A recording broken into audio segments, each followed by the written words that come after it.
नमस्कार दोस्तों, आप सुन रहे हैं रेडियो लक्ष्य 90.8 एफएम और मैं हूं आपके साथ आपकी दोस्त वर्षा। आज का हमारा कार्यक्रम है आपकी बात लक्ष्य के साथ।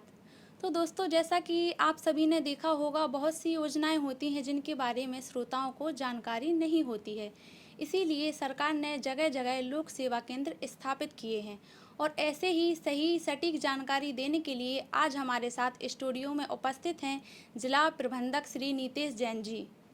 नमस्कार नीतेश जी। नमस्कार। लोक सेवा केंद्र क्या है सर, और इसमें क्या कार्य होता है, आप हमारे श्रोताओं को बताएं। देखिए, लोक सेवा एक गारंटी एक्ट है।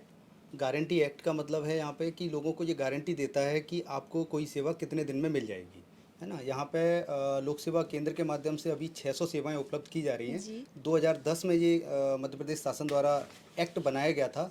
इसमें मध्य प्रदेश शासन अपने देश में सबसे पहले ऐसा कोई कानून बनाने वाला पहला राज्य है और इसके बाद अन्य भी कई राज्यों में ये सेवाएं इस तरह से शुरू की गई हैं। तो इसके अंदर मैं बताना चाह रहा हूँ कि टोटल 600 सेवाएं अभी तक अधिनियमित करके चालू की गई हैं, जो लोक सेवा केंद्रों के माध्यम से लोगों को उपलब्ध कराई जाती है। जी सर। प्रत्येक तहसील स्तर पर एक लोक सेवा केंद्र की स्थापना की गई है ताकि लोगों को सेवाएं सुलभ तरीके से उपलब्ध हो सकें। सीएम हेल्पलाइन क्या है? देखिए, सीएम हेल्पलाइन लोक सेवा प्रबंधन विभाग की एक दूसरी योजना के रूप में बोल सकते हैं। ये भी काफ़ी महत्वपूर्ण और इम्पोर्टेंट है, क्योंकि इसका कारण क्या है कि कुछ सेवाएं जो होती हैं वो लोक सेवा केंद्र के माध्यम से, अधिकारियों के माध्यम से आपको प्राप्त तो हो जाएंगी, जी लेकिन जो लोगों की आमजन की समस्याएं होती हैं उनको लोग अधिकारियों के स्तर तक कैसे पहुंचाएं, तो इसके लिए सीएम हेल्पलाइन 181 नंबर शुरू किया गया। इसके अंतर्गत क्या किया गया है कि 181 पे कोई भी व्यक्ति जब कॉल करता है तो प्रत्येक तहसील स्तर पर अगर अपन कहें तो एक अधिकारी की नियुक्ति की गई है जो इनकी शिकायतों को सुनेंगे और उनको कॉल के माध्यम से उनकी शिकायतों को सुनने का प्रयास करेंगे और समस्याओं को समाधान करने के लिए प्रयास करेंगे। तो सीएम हेल्पलाइन इस माध्यम से चलाई जा रही है। जी सर। लोक सेवा गारंटी एक्ट क्या है, हमारे श्रोताओं को बताइए। जैसा मैंने बताया, लोक सेवा गारंटी मैंने बताया एक्ट एक बना दिया गया। एक्ट का मीन्स है यहाँ पे एक कानून बन गया। अगर आपको कोई सेवा जैसे चाहिए, मैंने बोला अगर आय प्रमाण पत्र आपको बनवाना है और आय प्रमाण पत्र के लिए एक दिन में अगर वो बन जाता है और एक दिन में अगर कोई अधिकारी द्वारा नहीं बनाया जाता है तो फिर उसमें जुर्माने का प्रावधान किया गया है कि उस अधिकारी के ऊपर जुर्माना लगाया जाएगा, जो 250 रुपये से लेकर 5000 रुपये प्रतिदिन का हो सकता है। तो इसीलिए इसको एक्ट बोला गया है और गारंटी इसलिए दी गई है कि आपको समय सीमा के अंदर कोई भी सेवा उपलब्ध कराई जाएगी। इसकी मॉनिटरिंग के लिए हम लोगों को जिले स्तर पर बैठाया गया है कि हम लोग प्रतिदिन ये देखें कि किसी की कोई सेवा समय सीमा से बाहर तो नहीं जा रही, सभी को जी समय सर। सीमा के अंदर सेवा उपलब्ध हो पा रही है।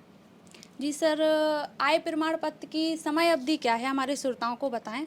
देखिए, आय प्रमाण पत्र हुआ, निवास प्रमाण पत्र हुआ, ऐसे खसरा, खतौनी, नकल, ऐसी कई जी सेवाएं सर। हैं, लगभग 40 सेवाएं हैं जो समाधान एक दिवस कार्यक्रम के तहत दी जाती हैं, है ना। तो अगर इसकी अवधि बोलें तो एक दिवस की है। जी सर। और ये समय आय प्रमाण पत्र और जाति प्रमाण पत्र और निवास प्रमाण पत्र ये हैं, इनको लोक सेवा केंद्र में बनवाना ही ज़रूरी है या फिर हम अपने फ़ोन या लैपटॉप पे घर पे भी बना सकते हैं? क्या देखिए आजकल कुछ टेक्नोलॉजी का इतना ज़माना है, तो जी क्या बना सकते हैं हम अपने जी घर पे? इसमें मैं बताना चाहूँगा, एक मध्य प्रदेश शासन द्वारा इसमें एक नई पहल की गई है, सीएम जन सेवा, जी है ना। सर। 181 जो सीएम हेल्पलाइन है उसी से सीएम जन सेवा को कनेक्ट किया है। सीएम जन सेवा के माध्यम से उन्होंने 5 सेवाएं उसमें कनेक्ट की हैं। 5 सेवाएं मैं बताना चाहूँगा, आय प्रमाण पत्र, निवास जी प्रमाण सर। पत्र, खसरा, खतौनी और नकल। इन सेवाओं को ऑनलाइन माध्यम से 181 के माध्यम से प्राप्त किया जा सकता है, जो कि पूरी तरह से निःशुल्क है, इसमें कोई चार्ज नहीं लगेगा और घर बैठे आप व्हाट्सएप के माध्यम से प्राप्त कर सकते हैं। इसके लिए मैं थोड़ा सा और बता दूं अपने जी श्रोताओं सर। को कि कैसे अपना आवेदन अप्लाई कर सकते हैं। इसके लिए क्या करना होगा, आपको 181 पे कॉल करना है और 181 पे कॉल करने के बाद वहाँ बोलना है कि मेरा कॉल सीएम जन सेवा में ट्रांसफ़र कर दीजिए। जैसे वो आपका कॉल सीएम जन सेवा में ट्रांसफ़र करेंगे, वो आपका एक समग्र आईडी मांगेंगे, समग्र आईडी और एक आधार मांगेंगे। आधार के माध्यम से वो आपके व्हाट्सअप नंबर पर एक लिंक भेज देंगे। जी सर। जैसे ही आपके पास लिंक जाएगी तो उसमें अपनी कुछ बेसिक इन्फॉर्मेशन जो मांगी जाएगी वो भर देनी होगी और जैसे ही वो इन्फॉर्मेशन आप भर के सबमिट कर देते हो, 24 घंटे के अंदर आपका प्रमाण पत्र आपके व्हाट्सएप पे प्राप्त हो जाएगा। जी सर। लोक सेवा केंद्र में कितनी फ़ीस होती है, हमारे श्रोताओं को बताइए, उन्हें भी जानकारी होनी चाहिए। जी मैडम, इसमें अलग अलग सेवाओं की वैसे तो अलग फ़ीस होती है जो मोस्टली, लेकिन 40 रुपये फ़ीस इसमें रखी गई है। और अगर आप उसकी जो आपने आवेदन किया है उस आवेदन की प्रति चाहते हैं तो 5 रुपये एक्स्ट्रा चार्ज और लग जाता है, तो 45 रुपये हो जाती है। लेकिन बेसिकली अगर आप प्रति नहीं लेते हैं तो 40 रुपये फ़ीस के साथ कोई भी सेवाओं के लिए आप आवेदन कर सकते हैं।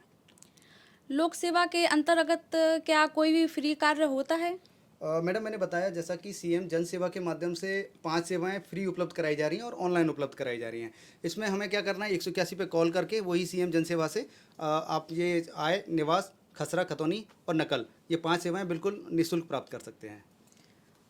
अगर यदि कोई भी सेवा है जो मतलब किसी का कार्य पूरा नहीं हो पाता है, तो उसके लिए कोई एक्ट कुछ? जी मैम, जैसा मैं बता रहा था आपको, लोक सेवा गारंटी एक्ट, गारंटी वर्ड जो जुड़ा हुआ है, गारंटी का मतलब है कि लोगों को समय सीमा के अंदर सेवा उपलब्ध कराना। इससे पहले क्या रहा है कि कई बार लोग दलालों के चक्कर में फंस जाते थे, 1,000-500 रुपये लग जाते थे।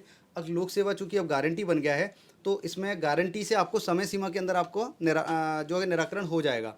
जैसे मैं इसमें बोल रहा हूँ, अगर कोई सेवा समय सीमा से बाहर चली जाती है और निराकरण नहीं होता तो 250 रुपये से लेकर 5,000 रुपये प्रतिदिन का जुर्माना का प्रावधान है, जी सर। उनके ऊपर लगाया जा सकता है, ताकि भविष्य में इस तरह की कोई गलती ना करे और किसी की सेवा बाहर ना जाए। जी सर। समाधान एक दिवस क्या है सर, बताइए? मैडम, समाधान एक दिवस कार्यक्रम में एक व्यवस्था की गई है जिसमें कुछ सेवाएं, जैसे मैं बता रहा था 40 सेवाएं हैं। सेवाएं एक ही दिन में लोगों को उपलब्ध करा दी जाती हैं।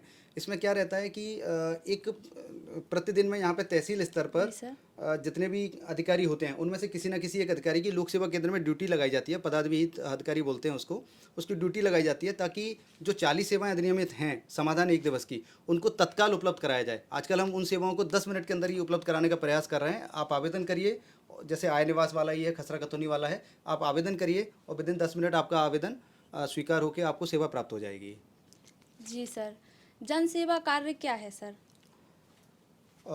मैडम, मैंने जैसे बताया, जनसेवा 181 से कनेक्ट किया गया है। 181 के अंतर्गत 5 सेवाएं जो उपलब्ध कराई जा रही हैं उसको जनसेवा से जोड़ा गया है। और इस तरह से भविष्य में और अधिक सेवाएं इसमें जोड़ी जाएंगी ताकि लोगों को घर बैठे आसानी से सेवाएं उपलब्ध हो सकें। जी सर। सीएम हेल्पलाइन में कितने दिन तक कार्य पूरा हो जाता है सर? मैडम, इसमें एक आपको सीएम हेल्पलाइन का थोड़ा सा स्ट्रक्चर बताना चाहूँगा। CM sir. हेल्पलाइन में क्या होता है, जब भी हम शिकायत करते हैं तो जो L1 अधिकारी होता है, यानी कि जो फील्ड का अधिकारी होता है, सबसे पहले शिकायत वहाँ जाती है, उसके बाद फिर वो L2 लेवल पर जाती है, फिर उसके बाद वो L3 लेवल पर जाती है, देन L4 लेवल पर जाती है। इस तरह से 4 लेवल डिसाइड किए गए हैं। जब L1 पर शिकायत आती है तो 15 दिन तक उनके लेवल पर रहती है और उनको उसमें जवाब भरना अनिवार्य है कि निराकरण हो पा रहा है या नहीं हो पा रहा है, तो क्यों नहीं हो पा रहा है, इस तरह के कारण उनको स्पष्ट करने होते हैं। अगर 15 दिन के अंदर वो अपने जवाब को नहीं भरते हैं तो शिकायत अनअटेंड होकर नेक्स्ट लेवल पर चली जाती है, जिसकी मॉनिटरिंग हम अपने कलेक्ट्रेट से करते हैं और आदरणीय कलेक्टर महोदय द्वारा इसकी समीक्षा भी की जाती है हर सप्ताह। तो इसलिए जवाब तो इसमें डल ही जाते हैं।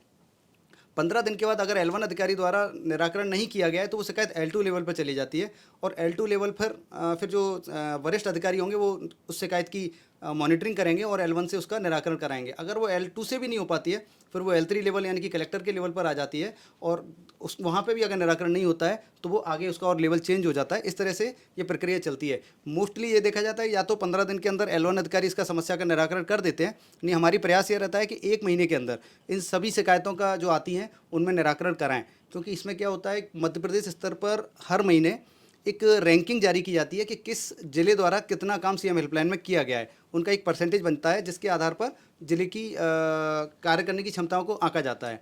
तो हमारा प्रयास भी ये रहता है कि हम उस रैंकिंग को में अच्छा स्थान प्राप्त करें।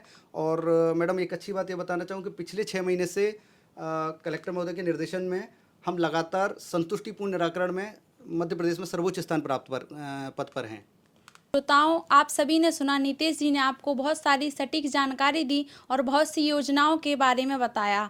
नीतेश जी, आपका बहुत बहुत धन्यवाद। आज का हमारा कार्यक्रम यहीं समाप्त होता है। सुनते रहिए रेडियो लक्ष्य 90.8 FM, वॉइस ऑफ बुंदेलखंड।